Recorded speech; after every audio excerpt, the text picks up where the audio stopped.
ಎಲ್ರಿಗೂ ನಮಸ್ಕಾರ. Welcome to Circular. ನಾನು ನಿಮ್ಮ ಪುನೀತ್.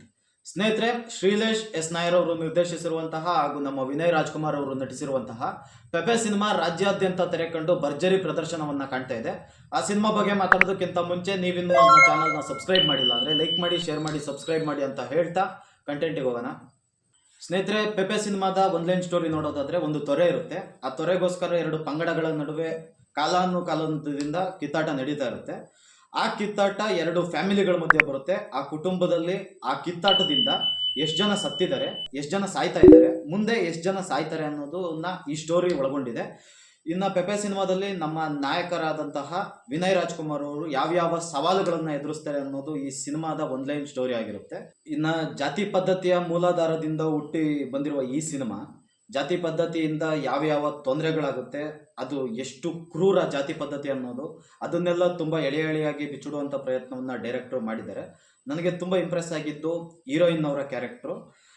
ಆ ಕ್ಯಾರೆಕ್ಟ್ರು ಒಂದು ಸಾಕು, ಆ ಸಿನಿಮಾಗೆ ಬೇಕಿರೋ ದುಡ್ಡು ಬಂದ್ಬಿಡುತ್ತೆ ಅಂತ ಹೇಳ್ಬೋದು. ಮತ್ತು ಸಿನಿಮಾದಲ್ಲಿ ಬ್ಯಾಕ್ಗ್ರೌಂಡ್ ಮ್ಯೂಸಿಕ್ ಅಂತೂ ಅತ್ಯಂತ ಅದ್ಭುತವಾಗಿ ಮೂಡಿ ಬಂದಿದೆ.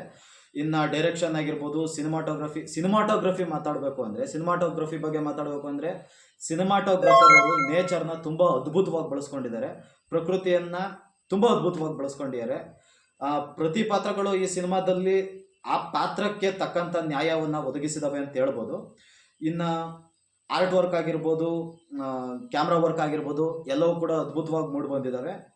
ಸಿನಿಮಾದಲ್ಲಿ ಒಂದೇ ಒಂದು ಸಾಂಗ್ ಇದೆ, ಅದು ಸ್ಟಾರ್ಟಿಂಗಲ್ಲೇ ಮುಗಿದೋಗ್ಬಿಡುತ್ತೆ. ಆ್ಯಕ್ಷನ್ ಸೀಕ್ವೆನ್ಸ್ ಮಾತ್ರ ಸಿನಿಮಾಗೆ ಭಾರಿ ಪ್ಲಸ್ ಆಗುತ್ತೆ. ವಿನಯ್ ರಾಜ್ಕುಮಾರ್ ಅವರು ಆ್ಯಕ್ಷನ್ ಸೀಕ್ವೆನ್ಸಲ್ಲಿ ಭಾರಿ ಅದ್ಭುತವಾಗಿ ನಟಿಸಿದ್ದಾರೆ. ಆದರೆ ಸಿನಿಮಾದ ಮೈನಸ್ ಪಾಯಿಂಟ್ಸಿಗೆ ಬರೋಕ್ಕೆ ಹೋದರೆ ಕೆಲವೊಂದು ಕಡೆ ಕನೆಕ್ಟ್ ಆಗಲ್ಲ ಮತ್ತು ಎಮೋಷನ್ಸ್ ಕ್ಯಾರಿ ಆಗಲ್ಲ. ಇದಿಷ್ಟೇ ನನಗೆ ಕಂಡಿದ್ದು ಮೈನಸ್ಸು.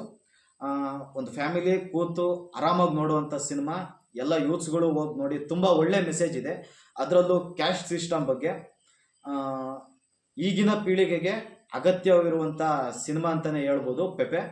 ಈ ಸಿನಿಮಾ ಈಗಾಗಲೇ ಭರ್ಜರಿಯಾದಂಥ ಪ್ರದರ್ಶನವನ್ನು ಕಾಣ್ತಾ ಇದೆ.